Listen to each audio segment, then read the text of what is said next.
ठीक है। डिस्चार्ज पता है Q होता है, Q बराबर एरिया इनटू वेलोसिटी।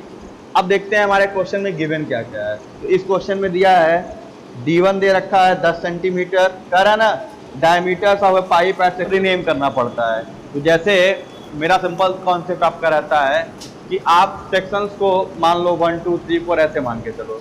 तो इसमें क्या कह रहा है कि एक पाइपलाइन है जिसके 2 सेक्शंस हैं, ठीक है। तो हम यहाँ पे सेक्शन 1 मान लेंगे, सेक्शन फर्स्ट, और एक हम मान लेंगे सेक्शन सेकेंड, ठीक। अब देखो इसमें आपको ध्यान क्या देना है कि सेक्शन 1 का मतलब क्या है कि जितनी भी चीजें आपका जैसे जो पाइप होगा वो ऐसे होगा। अगर आप देखो तो ये हमारा ऐसे पाइप है इस तरीके से, this is your section 1, this is your section 2, ठीक है। तो ये 2 सेक्शन हो गए आपके। तो अब इस पाइप में आपको क्या ध्यान देना है कि हमें उनके डाटा जो भी गिवन होगा उसको हम रीनेम कैसे करेंगे। तो अगर हम सेक्शन 1 की बात करते हैं तो जो भी चीज़ें सेक्शन 1 पे दी हैं उसमें हम सफिक्स 1 लगाएंगे, मतलब जो भी लेटर लिखेंगे नीचे उसके 1 लगाएंगे। जैसे सेक्शन 1 है तो अगर यहाँ पे डिस्चार्ज निकालना है तो Q1 लिखेंगे, ठीक।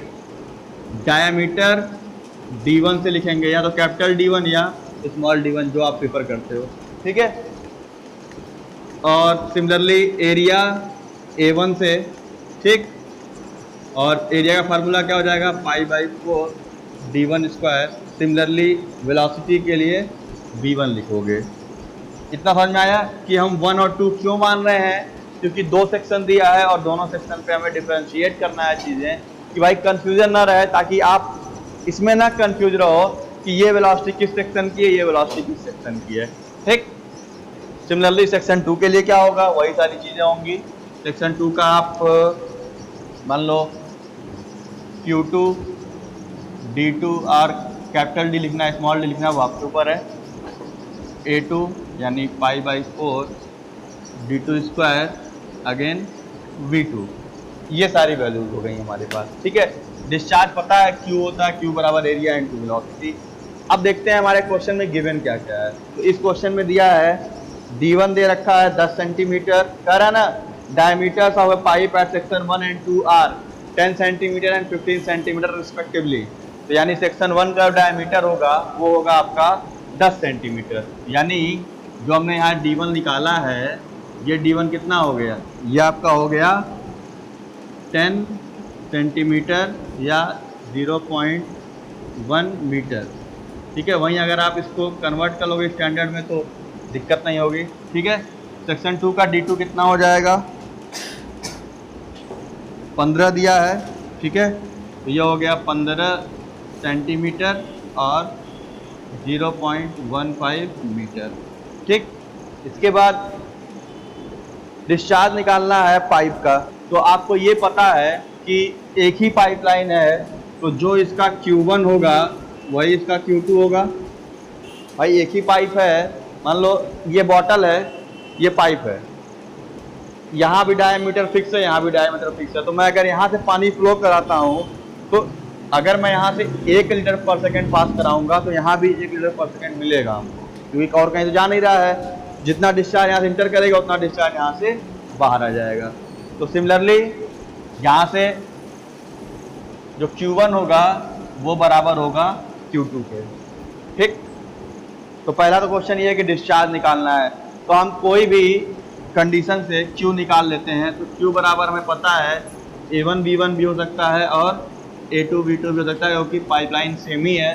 तो कंटिन्यूटी इक्वेशन के अकॉर्डिंग ये दोनों सेम होंगे। अब जिसका डाटा गिवन है उससे निकाल लेंगे। तो देखते हैं किसके बारे में दिया हुआ है।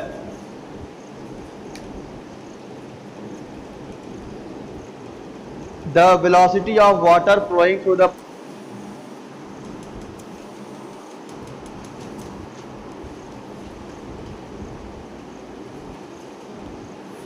V2 आपका क्वेश्चन मार्क है। तो यानी V1 दे दिया है 5 मीटर पर सेकेंड, तो ये हो गया V1 5 मीटर पर सेकेंड। तो Q के लिए हमारा A2 V2 लगाने जाएंगे तो A2 तो निकला हुआ है लेकिन V2 अननोन है, क्योंकि V2 पूछा भी है क्वेश्चन में निकालने के लिए। तो सबसे पहले डिस्चार्ज निकालना है, तो डिस्चार्ज के लिए हम कौन सा फार्मूला यूज कर सकते हैं, डिस्चार्ज यानी capital Q is equal to A1 V1 use करेंगे, क्योंकि A1 वाले में डायमीटर दिया है, V1 गिवन है। तो क्या हो जाएगा π/4, D1 कितना है 0.1, ठीक है, इंटू V1 कितना है 5। यहाँ से आपका मिल जाएगा Q। मैंने कुछ नहीं किया, सिर्फ A1 की value π/4 D1 square, D1 given था, V1 गिवन है, तो A1 और V1 पता है तो हम डिस्चार्ज निकाल लेंगे।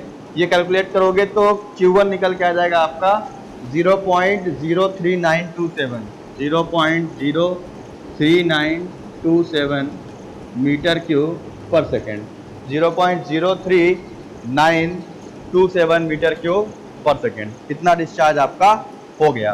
तो अब यहाँ पे ये तो Q है, ठीक है, और एक ही पाइपलाइन है, तो जो ये Q होगा वही Q1 होगा, वही आपका Q2 भी होगा। तो अब हमें दूसरा फाइंडिंग क्या करना है, also find the velocity at section 2, यानी उस सेक्शन 2 पे आपका जो वेलोसिटी होगा वो कितना होगा, अननोन है। तो क्या कर सकते हो, V2 निकालने के लिए हम इस इक्वेशन पे आते हैं, ठीक, ये पता है हमको